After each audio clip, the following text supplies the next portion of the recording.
Welcome back, everybody. Thanks for attending the Fall 2020 Applied Plant Science Seminar. The fall semester theme is Sustainable Development of Multifunctional Landscape, exposing us to topics about land, food, human health, and energy. My name is Naomi Candelaria, and I have the honor to introduce Yuqi Chen, our second speaker of the semester.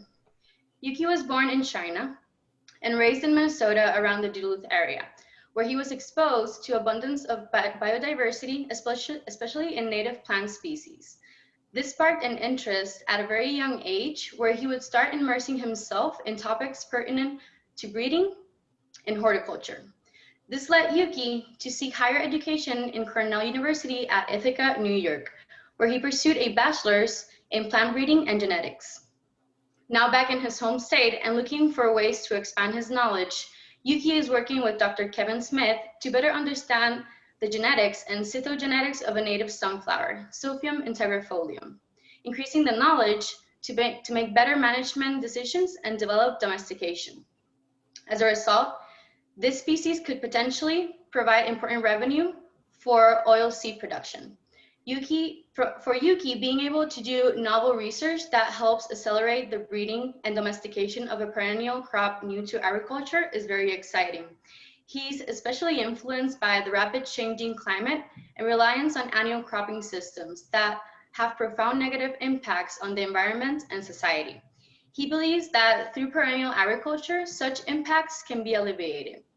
Yuqi will now be presenting his research proposal, Shortening Juvenility and establishing a micropropagation protocol for Silphium integrifolium.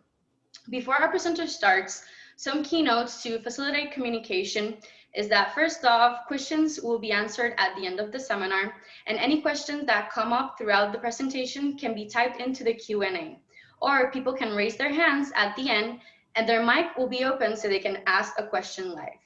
Now, please let's welcome Yuqi Chen. All right, thank you very much for that very nice introduction, Naomi. Well, as she said, I'll be talking about shortening the juvenility period and making a micropropagation protocol for this plant Silphium integrifolium that I'm working on. There we go. So first, I'd like to give you like an outline of my research here and my presentation. So first, I'll give you guys a brief introduction about the perennial versus annual agriculture, some of the problems and risks associated with both and the benefits. And I'll also talk about my plant Silphium. And then I'll go on to talk about the rationale and goal of my research, as well as some pertinent information regarding the treatment that I'll be doing. And I'll also talk about my objectives and the significance of my research. So first, I'd like to talk about some of the problems that we currently have with our cropping systems.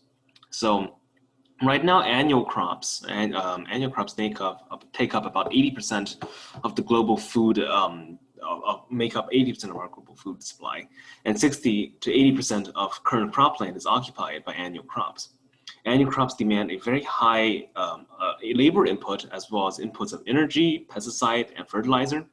And because of this, they have a substantial negative impact on our species biodiversity, as well as the ecosystem function and water quality, as well as they have a high carbon emission. And because of that, they can exacerbate climate change. There has been some attempts to cultivate annual systems with minimal soil erosion or water runoff using alternative practices, but these still have very visible negative impacts. So here's a quick diagram of corn and soybean acreage in Minnesota. So corn and soybean are both annual crops, as you all know. And from the period from between 1975 to 2001, there is a massive increase in the amount of corn and soybean that's been planted here. So now I'll talk a little bit more about other problems that annual crops encounter. There is the topsoil degradation and loss in annual systems, as well as a monoculture in which there's only one crop that is planted. And there's also inefficient water and energy usage due to annual system having a small root system compared to perennial systems. And in Minnesota, our annual crop systems have caused damage to our lakes, rivers, and groundwater. And this has been associated with our agricultural systems because we grow a lot of corn, soybean, and their associated management. So there is an excess runoff of nutrients, including nitrogen and phosphorus, that is caused by Minnesota agriculture, which leaks into our river basins. So in the United States, there is a lot of human-derived nitrogen input, and it is 4 times greater than natural nitrogen sources. So this is a quick diagram of the nitrogen sources to the nitrogen pollution in Minnesota and where they come from. As you can see, the majority of this pie chart here is made up of stuff from crops. So this is a picture of nitrogen and phosphorus pollution. As you can see, Minnesota is considered a level 4, so it's pretty high up there. And there's phosphorus which goes into the water, which can cause the growth of aquatic bacteria, as well as increasing health risk to the ecosystem as well as the people, because having toxic bacteria in the water is not good for us either. And in addition, it can cause hypoxia, which is the lack of oxygen in the aquatic system, which has very profound negative ecosystem impacts, as well as economic losses. Nitrogen has also been deposited into the ecosystem, which alters the ecosystem productivity, function, and biodiversity. And they can also cause biodiversity loss by killing fish, invertebrates, and other amphibian species. So it doesn't just affect Minnesota, of course. All of the pollutants in our water, in our rivers, they can go all the way into the Gulf of Mexico, where there also is hypoxia, and this has been getting worse in the past years. So this is a quick diagram of how we can reduce our nitrogen and pollution and phosphorus pollution. So for example, we can reduce this using alternative cropping systems, which give us a very high nitrogen reduction, as well as using cover crops, which will be also good for reducing nitrogen, nitrogen pollution by 11 to 60%. So for Minnesota, we would like to meet a goal of reducing 40 to 50% of nitrogen pollution. And as you can see, we can do this by well, one way that we can do it is to modify or reduce nitrogen fertilizer application. However, the studies have shown that doing this can only lead up to a 20% nitrogen reduction. However, as you can see in the previous diagram, having cover crops or continuous living cover can reduce it much further and be able to meet the goal of reducing it by at least 40 to 50%. So as you can see, here's a diagram showing the amount of nitrogen drainage caused by corn or bean plantings compared to perennials, which is much lower. So why is perennial agriculture good? So perennial agriculture is defined as the cultivation of crops with lifespans that are greater than 2 years and require no replanting and provide continuous living cover, which means that the farmland that they're planted on always has the plant on top of it. And because it has a long lifespan, it requires no reseeding, and because of their large size and large root systems, they have a very good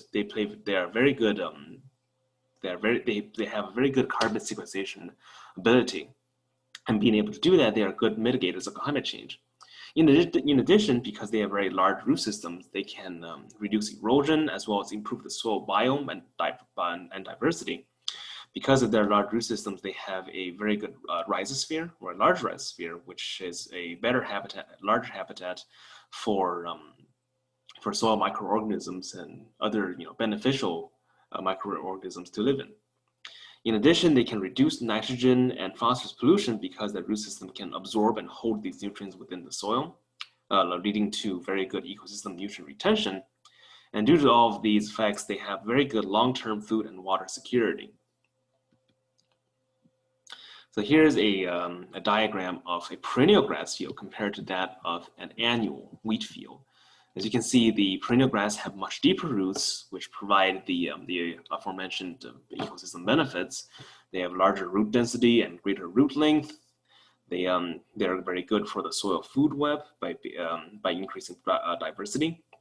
They can also improve soil carbon content as well as nitrogen and other nutrient content, and leading to reduced nitrogen leaching And all of this leads up to improved watershed quality because of reducing the amount of nitrogen that will otherwise run off and go into these systems.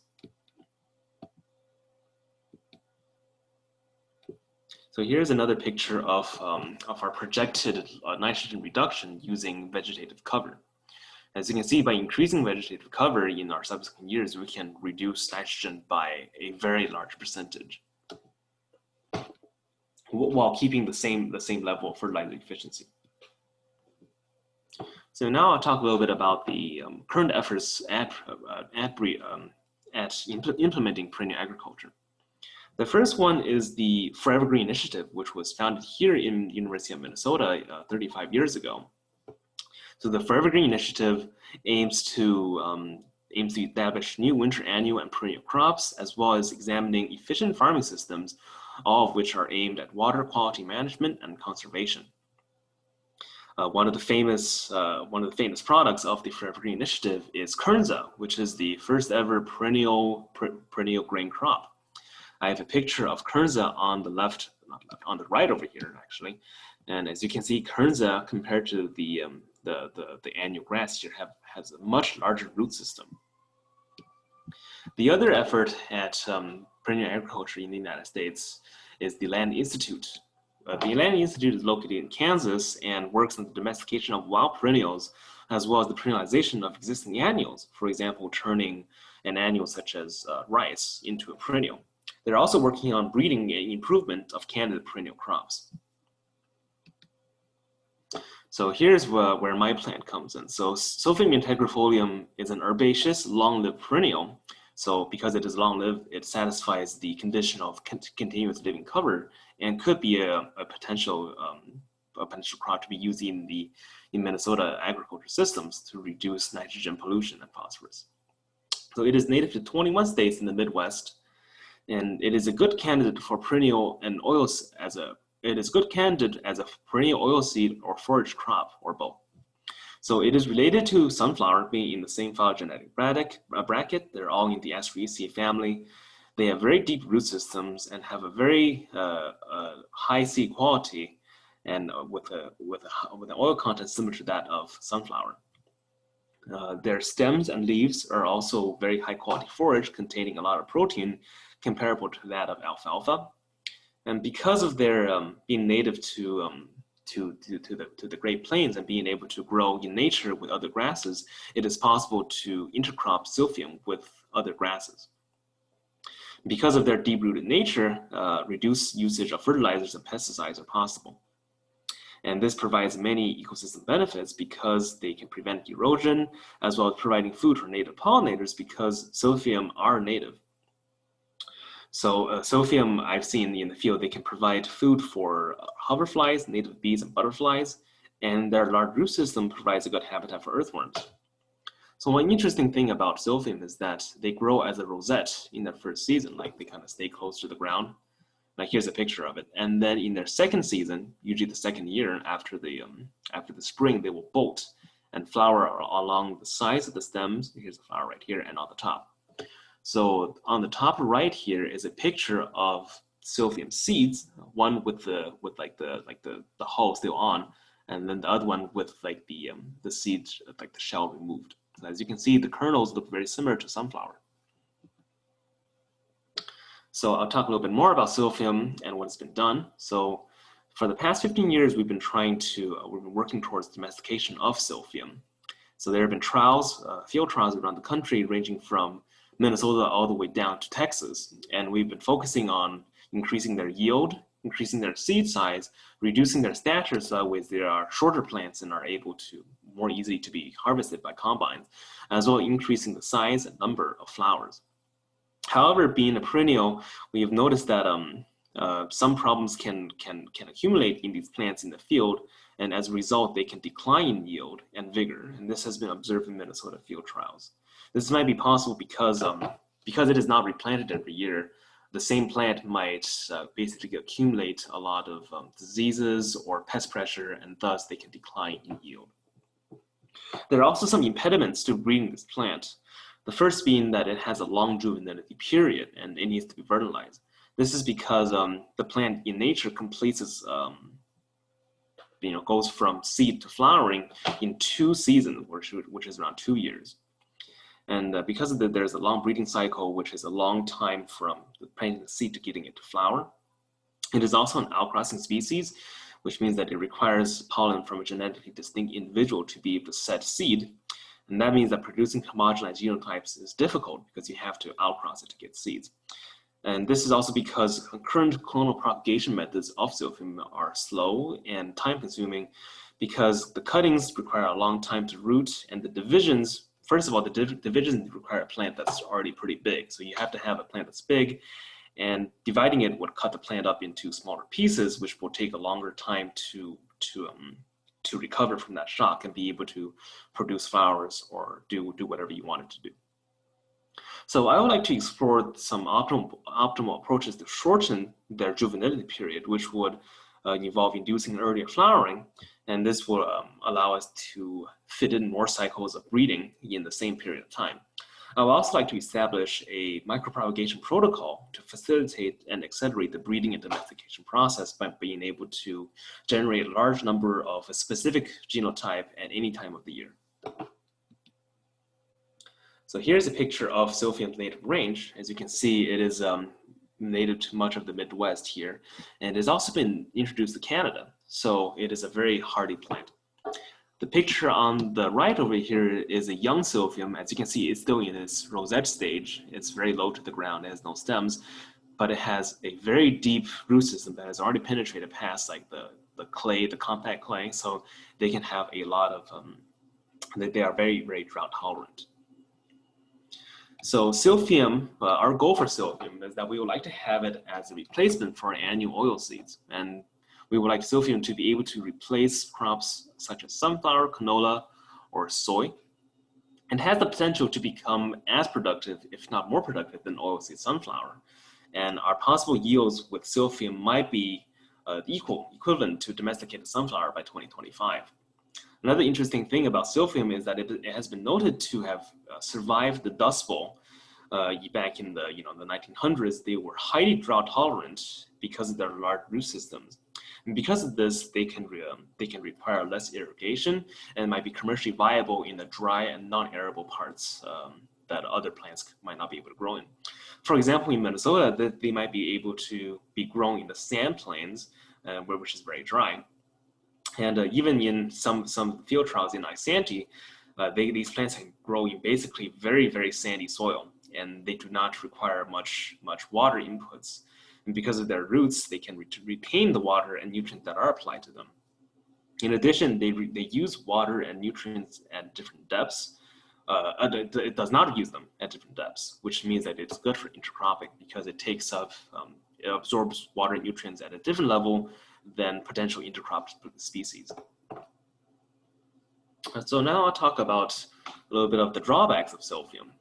So because Silphium is so new to domestication, I mean, we've only been working on this plant for the past 15 years. It has a lot of unknown pests, pathogens, and diseases that we just don't know how to treat and do not know the names for. For example, there's a lot of new viruses. We don't really know any of the identities of these viruses because the plant is so new. And there's also a rust fungus, Silphium rust, which is Puccinia sylphii, which only infects Silphium plants. And there's also the Eucosma moth, which is this little red grub thing. And what this moth does is that it lays eggs onto the top of the flower, onto the flower head. And then the larvae hatch and eat the seeds and the other floral tissues of the flower head.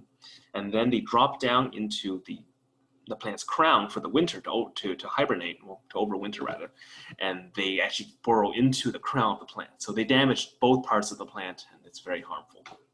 And because the domestication of Silphium is being attempted in its native range, we have to fight against all of these things all at once. In addition, it's really interesting because Silphium has ray florets that are the opposite arrangement of sunflower. So I'll show a picture right here. So on the left here, we have sunflower that we all know and love, and as you can see, all the seeds are gathered in the center of the floret of the head here. Here's a picture of Silphium, and as you can see, these little white dots here, these are the tops of the achenes, the seeds, and they're in the outer whorl, of the flower head. So now I'll talk a little bit more about the rationale and goal of my research.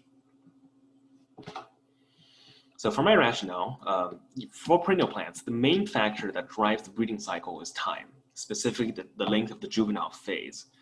And it has been shown that the juvenile phase can be shortened in other crop plants with a combination of vernalization and gibberellin, both of which are discrete but interwoven pathways to inducing flowering. I'll talk more about this later. And gibberellins, which is the plant growth hormone, and the effective vernalization process can shorten the juvenile phase by inducing earlier bolting, because Silphium does bolt in its second year, forming large stems that are tall and are bearing flowers. And by reducing the juvenile phase, I can fit in more cycles of breeding and have a greater genetic gain per unit of time. Micropropagation protocols can facilitate any breeding program because it allows the efficient, cost-effective reproduction of recruited type, disease-free genotypes at any time of the year. So this allows us to make a ton of plants of a particular genotype for evaluation or other breeding. In addition, it opens up new avenues of research such as in vitro mutagenesis, as well as embryo rescue to bypass the seed dormancy stage that Silphium has, as well as in vitro research with minimum environmental interactions. So here's a little diagram of my proposed shortened juvenility breeding cycle compared to the traditional breeding. As you can see, in traditional breeding, there is a long time. There's starting from season 0 all the way to 2. It takes a long time to select the parents and then get all the way to growing out the crosses and having them set seed. So under my proposed shortened juvenility protocol, I might be able to shorten this whole thing and condense it into just one season, having it be able to set seed and grow and then flower within the same year, or the same season. It might not take a year. So I can reduce. There's the potential to reduce the breeding cycle by a lot. So my overall goal is to explore the feasible approaches that will ultimately shorten the breeding cycle to increase the rate of genetic gain per unit of time. So now I'll go over a little bit more about the pertinent information relating to my research. So first I'll talk about vernalization, what it is. So vernalization is defined as the exposure to prolonged cold temperatures, which induces the ability to flower in the next growing season. Vernalization doesn't make the plant flower. However, it just allows the plant to be able to flower, to be able to respond to signals that will let it flower. So this is a different pathway of floral induction than plant hormones, and it must be paired with an additional stimulus, such as increased day length for most species. In Silphium, because Silphium flowers in around late June, they are actually short day plants because they flower at around the time that days become shorter, and they flower all the way until basically frost. So vernalization occurs at temperatures that are near but not freezing because metabolic activity is still necessary for the plant to recognize that it's been vernalized. So vernalization is an adaptation for plants which experience killing frosts and long winters. So this makes sense because Silphium is native to parts of the United States that do have frosts and long winters. Vernalization occurs at the apical meristem because in other research, a plant that has been vernalized, if we cut off the apical meristem as like a cutting and then plant that in a greenhouse or something, that cutting will be able to flower because it remembers that it has been vernalized.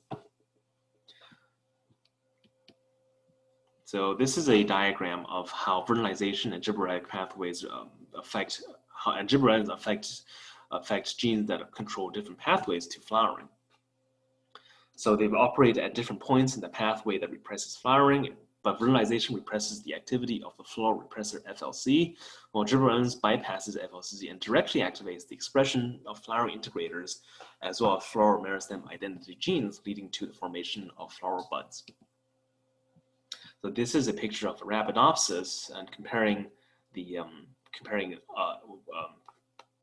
vernalized ones to unvernalized. As you can see, in the unvernalized one, the one that was not vernalized, it actually flowered, it is not supposed to do that because it flowered too early. And a plant like this in nature might get the flowers and the seeds that it can set might get killed off by the killing frost. As you can see, in a plant that is properly vernalized, it will wait for a more proper time to be able to flower. So now I'll talk a little bit about gibberellins. So gibberellins, or GAs, are one of 5 classes of the classical plant hormones.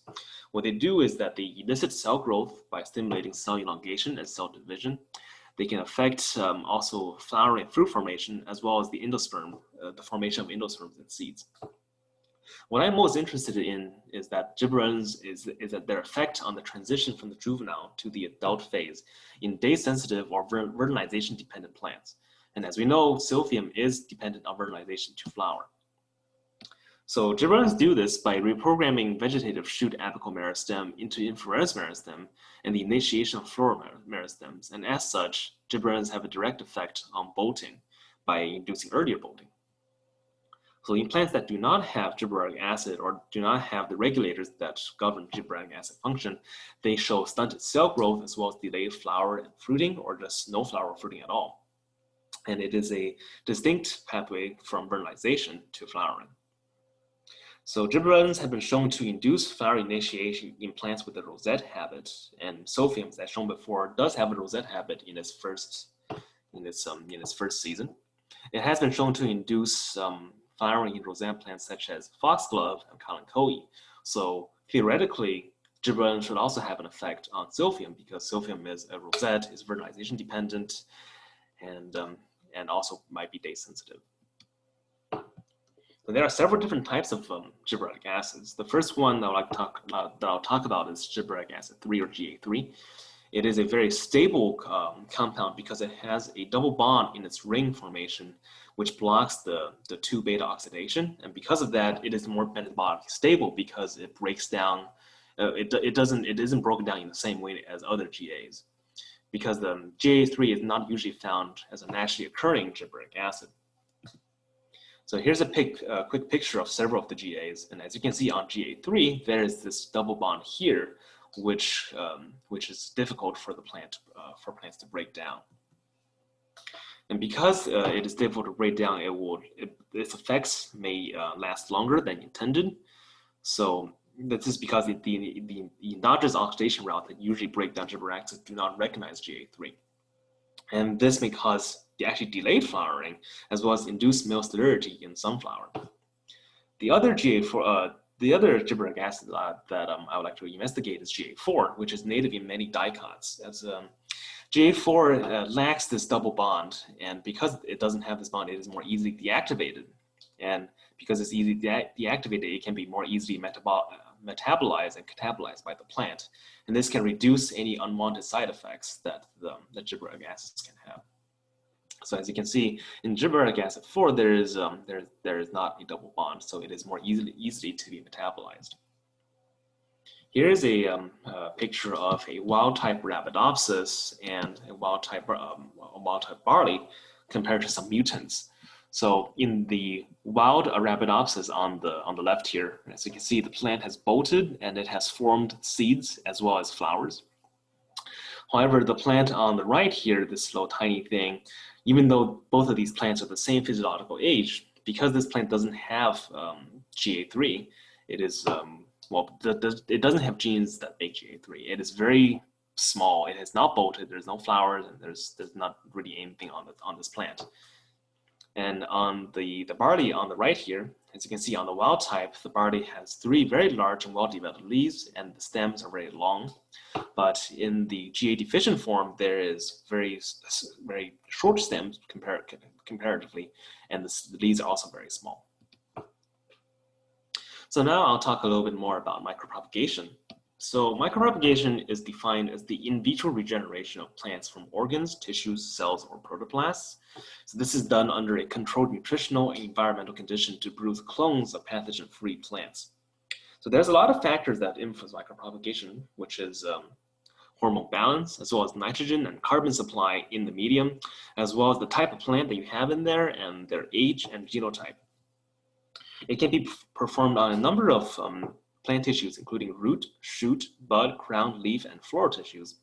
However, leaf and floral tissues in tissue culture is less common because of somoclonal variation, in which the plants that are generated from the callus tissue of floral or leaf tissue, because they're generating from the callus, there might be a lot of mutation due to just how much cell division is going on, and having mutation might not necessarily not be good when you're going for a specific genotype. So in micropropagation, there's a number of plant hormones or plant growth regulators that are used, and two of these are cytokinins and auxins. These are they're usually the first ones to be used. So cytokinins, what they do is they can induce stem and shoot development as well as cell division and form callus. And auxins dictate root development, cell elongation, and fruit ripening. So in the tissue culture setting, auxins are usually used just to induce root development, because you're not really going to get a fruit. You don't want a fruit in your tissue culture. So it is unknown how Silphium will react to this, because Silphium is a very new, it's a very new crop, and we don't really know. None of this has been done for Silphium before. So I would like to do a screening experiment and use as many cytokinins and auxins that I can find, and be able to find the best ones to use and the best concentrations. However, sunflower and other perennial Asteraceae, which are related to Silphium, have been successfully tissue cultured. In sunflower, there is a common problem in tissue culture is that there is premature flowering and hyperhydricity. However, hyperhydricity can be prevented with the addition of silver nitrate, and lower temperatures and shorter day lengths can prevent premature flowering. So I can use this if Silphium does any of these in tissue culture. So now I'll go over a little bit about what cytokinins do in tissue culture. So there's several types of there are several kinds of natural cytokinins, including kinetin, as well as adenine and their derivatives, and zeatin. There's also a synthetics, including 6-benzoaminopurin, or 6-BAP, or just BAP, and thiaziron, which is TDZ. So what all these can do is that they can produce undifferentiated callus, as well as induce shoot regeneration and the formation of shoot apical meristems and buds. So cytokinins are used widely in tissue culture as the first step to induce shoot formation, because as I went over before, regenerating plants from callus is not always desirable because of the possibility of mutations, somoclonal variation. The cytokinins are used to regenerate a lot of shoots. However, too high a concentration of cytokinins can inhibit rooting. So the cytokinin BAP has been used successfully at 1 milligram per liter to induce shoot multiplication in sunflower as well as chrysanthemums. So here's the structure of the cytokinins that I could be using. So now I'll talk about the role of auxins in tissue culture. So auxins are the other type of plant growth regulator, and the first one is IAA, or indole-3-acetic acid, which occurs naturally but degrades very quickly in vitro. There's also IBA, which has the same effect, but it degrades slower. So there are several different types of auxins, including the indole or the chain-linked analogs, the halogenated analogs. There's also synthetic auxins and phenoloxycarboxylic auxins, benzoic and pyridine carboxylic and quinoline carboxylic. So the synthetic auxins that are similar to IA include NOA, I can't pronounce it, and NAA. So what they do is that they can stimulate cell elongation, cell division, and stimulate phloem and xylem formation along with cytokinins.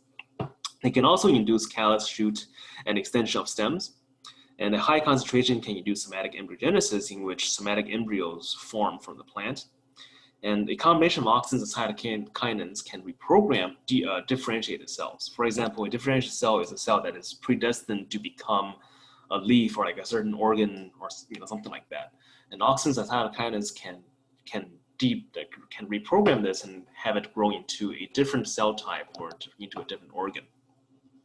So auxins are used widely in tissue culture to root plantlets, and auxins and cytokinins are used in many micropropagation protocols, including one for sunflower chrysanthemums.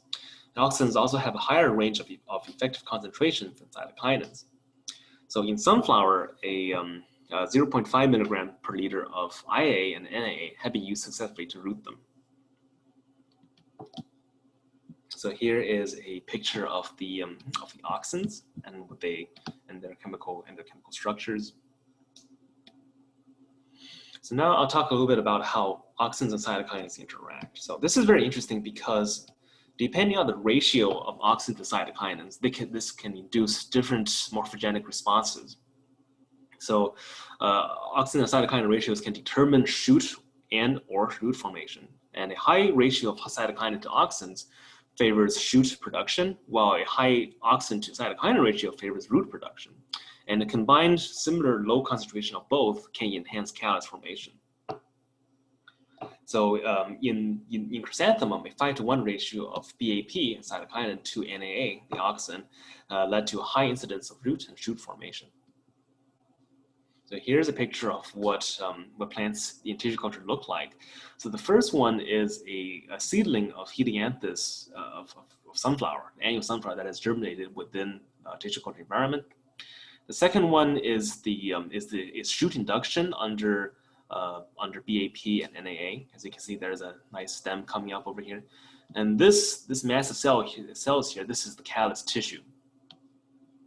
And there's also in E and F here, there's some rooting, there's roots that are forming, and in D, this is the formation of new plantlets from the callus. So now I'll talk about the objectives of my research. So for my first objective, I would like to determine the effect of the vernalization period on plant age and flowering. So vernalization, my hypothesis is that different ages of the plant will respond differently to vernalization, and if they're too young, they might not respond to vernalization at all. So I will collect seeds from the University of Minnesota crossing block from Rosemount.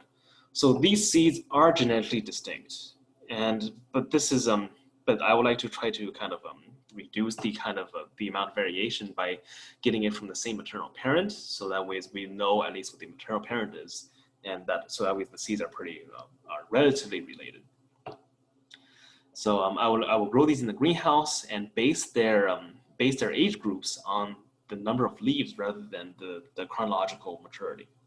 So as you can see, these are some silphiums that were planted in late August of this year.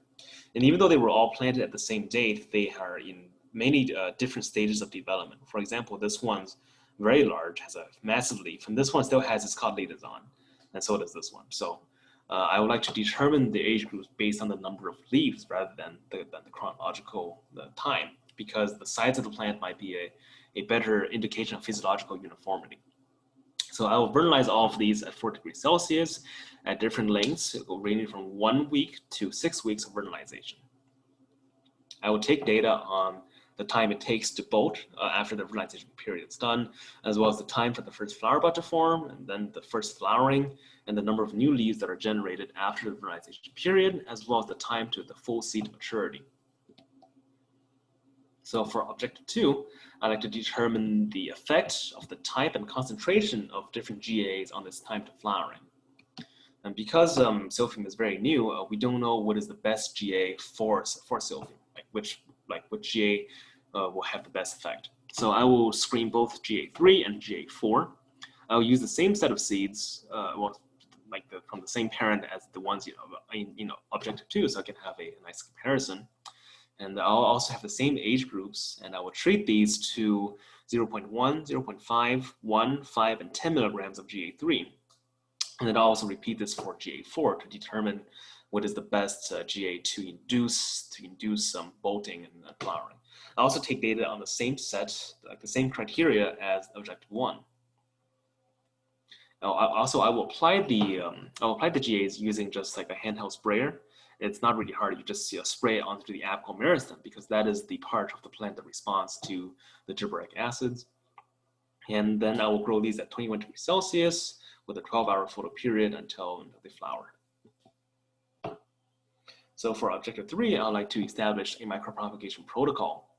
So for the materials, I'd like to use genotypes from 5 or maybe even more plants, 5 or more different genotypes from the University of Minnesota domestication panel, also at Rosemount. I'm using 5 different plants because I know that there is an effect of genotype on micropropagation, because different genotypes might have a different response to being cultured. So I will use 2 types of tissues, which are crown and stem cutting, which are the 2 most commonly used. And I will try to determine the best cytokinins and then the best auxins for root regeneration and rooting, shoot regeneration and rooting, respectively. So for the cytokine experiment, I will use BAP, zeatin, and kinetin. And I will base all of these on molarity, because these different compounds, these different cytokinins have different structures, and thus they have different molecular weights. So I have to use molarity rather than their actual weight. So for the auxin experiment, I'll be using 13 different auxins because, as I said before, we don't know how Silphium will respond to this. So if I can have as many auxins in there as possible, it will be good to see how Silphium can react. So for the significance of my research is that this will allow us to shorten the overall Silphium breeding cycle and accelerate our domestication process. Another thing that is really significant is that this research is pretty new. Because these goals have not been yet explored in Silphium, we do not know the answers to these questions, and being able to try to address these questions, I think that's very cool, at least for me, working on something that is just not known to science yet. So, as I said before, a micropropagation protocol can benefit breeding programs by creating disease-free true to type, and by true to type I mean clonal replicates of an elite genotype or any genotype that you want, for pollen or seed-bearing purposes, or just more like field trial purposes. For example, if you have an elite genotype that you think is doing very well, but you'd like to see how it does in other environments, you can take that genotype, place it into micropropagation at any time of the year, and get many genetically identical plants, and which you can send to your friends at other research places and see how they do there. So micropropagation will also lead to new in vitro research such as mutagenesis and polyploidization, because Silphium in its natural state, at least Silphium integrifolium, is diploid. There can also be somatic embryogenesis, as well as anthroculture and embryo rescue, and being able to bypass the seed dormancy using micropropagation.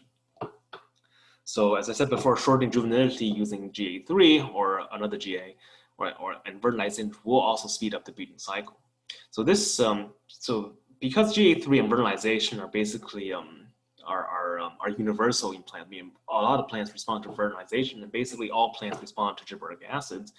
That my research, if I have good results, can apply to other perennial crops that may also benefit from a GA treatment or vernalization, or at least an optimized vernalization. With that, I would like to thank my advisor, Kevin Smith, and my co-advisor, Jerry Cohen, as well as everyone in their respective labs. I was actually going to write down all the names, but I didn't have time to list all the names here. So sorry about that. But I also like to thank David Van Tassel of the Land Institute, who gave me a lot of information about Silphium and provided a lot of the material that I can do my research on. So with that, I will take any questions or comments and suggestions. And thank you for your time. Thank you so much, Yuqi. That was a very informative and interesting presentation. We are now open to questions from the audience. You can type them in the chat or in the Q&A area in the lower part of the screen, or raise your hand and we will unmute you.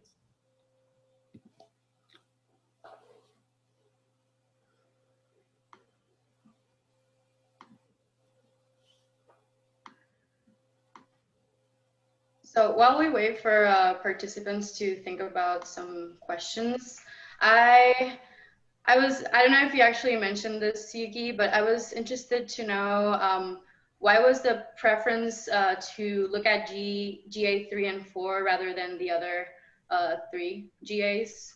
Oh, it's just that the other GAs are they kind of have a similar effect, and GA3 and GA4 are like are the most common ones. So that was kind of the reason. Let me find up here.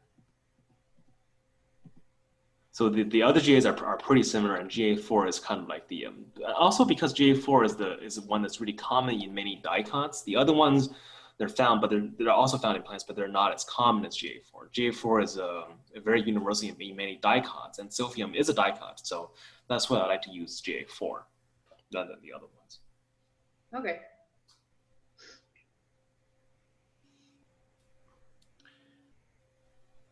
Yeah, this is Don. Who is funding your work? I'm funded by grants from the Forever Green Initiative, as well as funding from the Land Institute, and obviously from support with Kevin, and being able to use Jerry Cohen's lab. So that's all very useful. We have a question from Michael in the Q&A. He says that, hi Yuqi, great presentation. I might have missed it, but are you normalizing the hormones treatments in objective 3 by plant mass? Objective 3. So let me get that there real quick. So yes, I'll be normalizing using their molarity rather than their actual weight, because all of these have different molecular weights, and some of these are actually quite heavy because like this one has a chlorine on it. So this is the halogenated. I don't know how to pronounce that. This is one of the halogenated oxens. So you were referring to your rates in terms of milligrams. Should it be micrograms? You mean here? Yeah, in your studies. Right. I'm measuring these by their molarity. So even though these are the same molarity, they will have different weights because they have different the molecules they have different molecular weights. But I'm basing this on molarity rather than their molecular weights. Rather than their actual weight.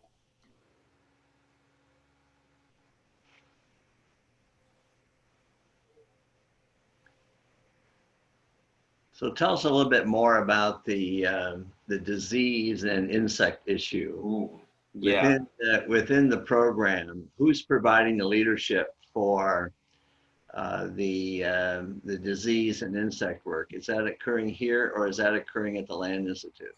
Yeah, a lot of this work is mostly done at the Land Institute because that's kind of where that's Kansas, it's in Kansas. So a lot of the silphium is native there. And they're doing a lot of research around that area, looking at the native these pests. For example, silphium rust does occur up in Minnesota, but most of the research is done down there because silphium rust I think it was pretty new even up here. And the Eucosma moth is also not really found up in Minnesota as well. I mean, I've seen it personally in the fields in Minneapolis, like in the Twin Cities area, but I've not seen them up in the further research that are up north, like the ones in like Sandy. So yeah, so the Land Institute is carrying out a lot of this work, and they have pathologists and entomologists working on these problems and trying to identify these. We have another question from Matt. He says that, have you considered other media commented, such as sucrose, agarose, liquid or solid, charcoal? Will this be tested or are they established? So for this, I'll be using MS or Mercury and Skoog, I think that's right, MS media, because this is the most common media that is used for a lot of anthraces. Yeah, I looked into the micropropagation protocols for a bunch of plants in the aster family, including dahlias and chrysanthemums and sunflower, and they all use MS, some form of MS, and usually they use half-strength MS, which is like the most common one to use. So I will use that. It seems that the different concentration of MS, like MS seems to have the best regenerative properties compared to other media such as WPM, which is woody plant media. So that's why I'll be using MS for this experiment. Could you repeat what MS was, just for those? Oh, MS stands for Mershigi and Skoog. It's named after the two researchers who came up with this. They wrote a paper about this media back in, I think, the 1960s something. So it's usually just called MS media. It's a combination of several salts and amino acids and carbon that is used to create this media, in addition with usually agar. So the agar gives the media like a firm growing, like it makes the media firm to allow the plants to sit on and send their roots into. So that's what MS media is. There's another question from Dorothy. She said that you showed the difference between the location of the seeds on the sunflower and the silphium bud. What is the significance of this? Does it have an effect on something? Yeah, it has an effect on how the plant is pollinated, which this is like it's one of the impediments to breeding because it is pollinated in a completely different way, and it might be difficult for hand pollination. Because of this, it's sometimes when you try to hand pollinate it, it's kind of not all the seeds set. Like I've had experience doing this and helping the other my other friends in the lab who are working on breeding this plant, and sometimes even trying to get the pollen onto the side of the flower is very difficult, and sometimes the seeds do not set. So that's the reason why I brought that up.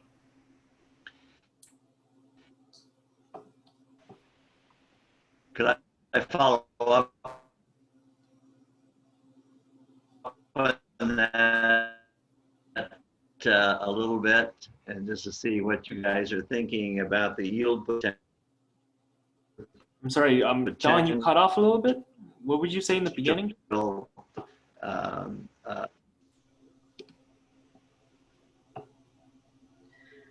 can you repeat the question? You cut off.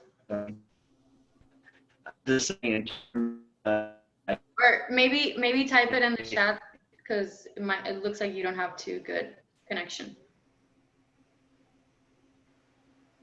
You mentioned something about the yield potential.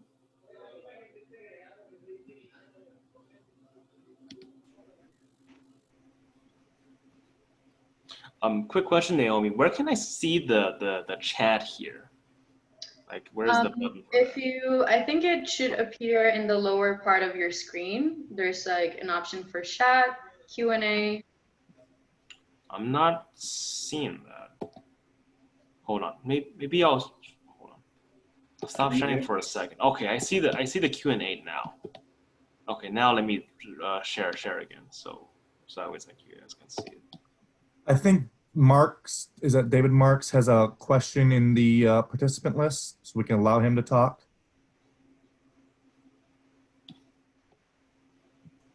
Go ahead with your question. If I can unmute you. Let's see. There we go. Are we set there? Yes, now we can hear you. Okay. We hear you. Okay, great. Yeah, I was just looking at your tissue culture biz and just thinking, now are you treating things just independently with cytokinins and then Yes. independently with auxins, or Yes. are you using a mix of both? I'm not using a mix of both yet, but that is something I want to investigate because I want to find the ratio for this. But for now, I will investigate, do them separately and see what is the best cytokinin and the best concentration. And also I'll find the best auxin and the best concentration. I'll be doing these separately, yes. What will you be looking for? I'm sorry? What will you be looking for? I mean, what do you consider to be the best? Yes, so I'll be looking for the cytokinins. I'll be looking for shoot regeneration because cytokinins, well, that's what they're supposed to do. So the best one would be like a plantlet, like a cutting that produces the most viable, healthy shoots, because those shoots can be then subcultured. You cut those shoots off, plate those new shoots into another container, and have those shoots regenerate more. So that's how you can. That's how micropropagation you can get a lot of them. Yeah, so I mean, classically, the Skoog paper is all about ratios between cytokinin and auxin. Mm-hmm. And so I'm just wondering, what are you going to do if you don't see any shoot regeneration with cytokinins, for instance?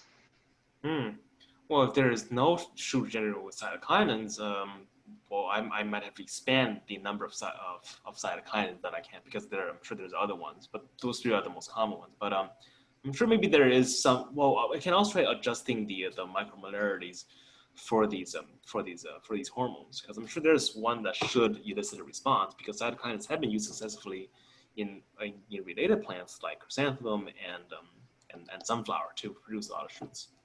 Yeah.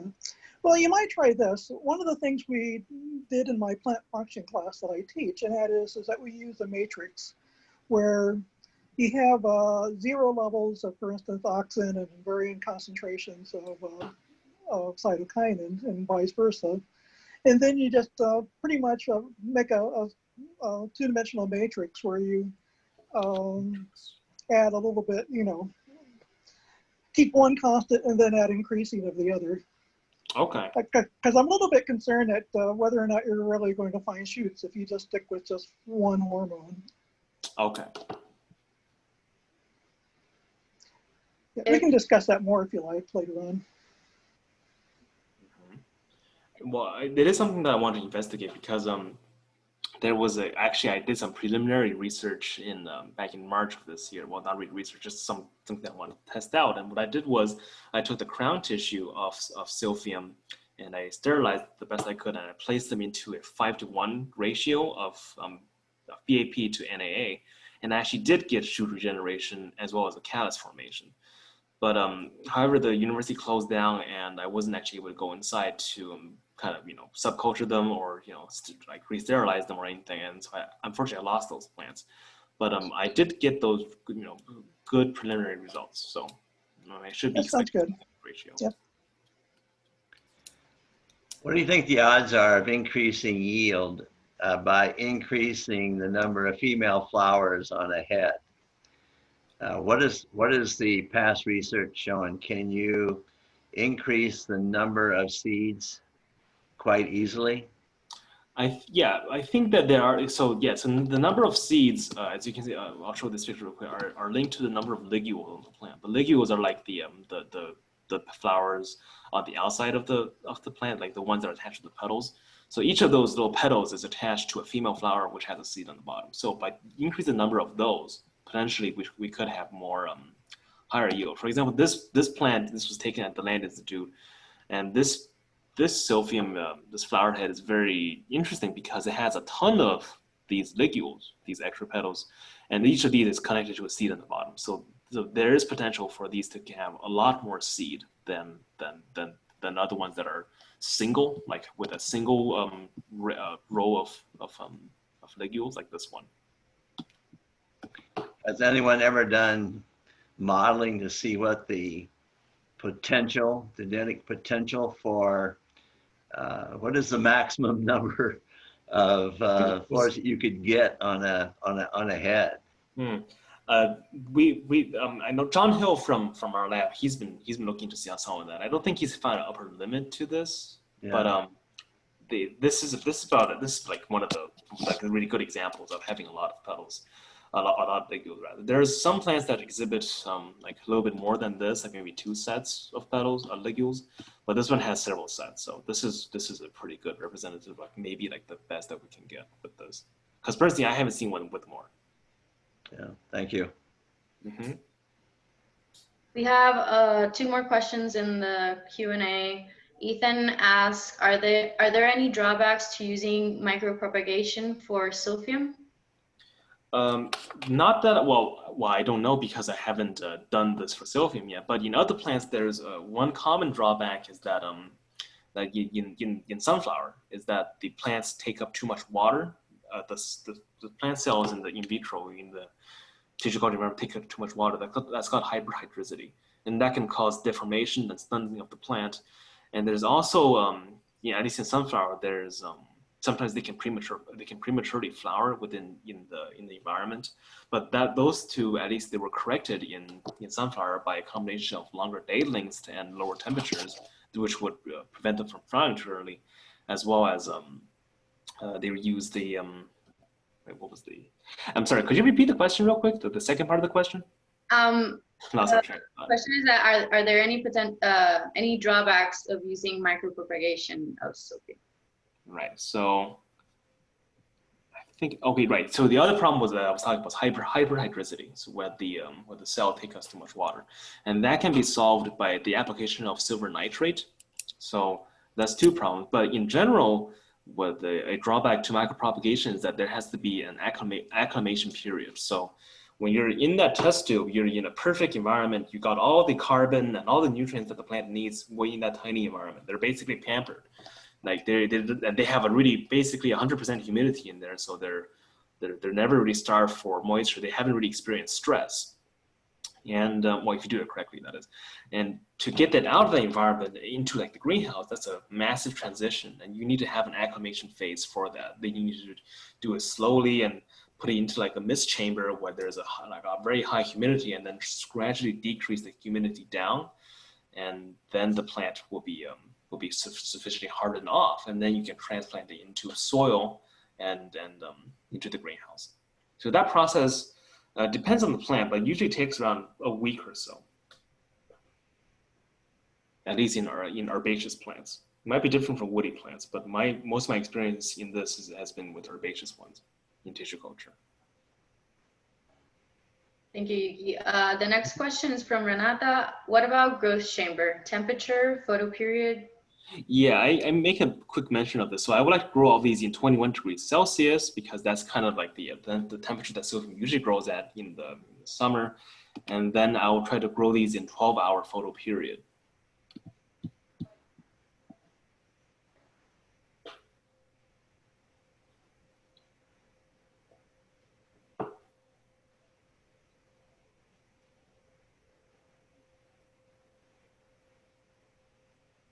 Do we have any other questions from the audience?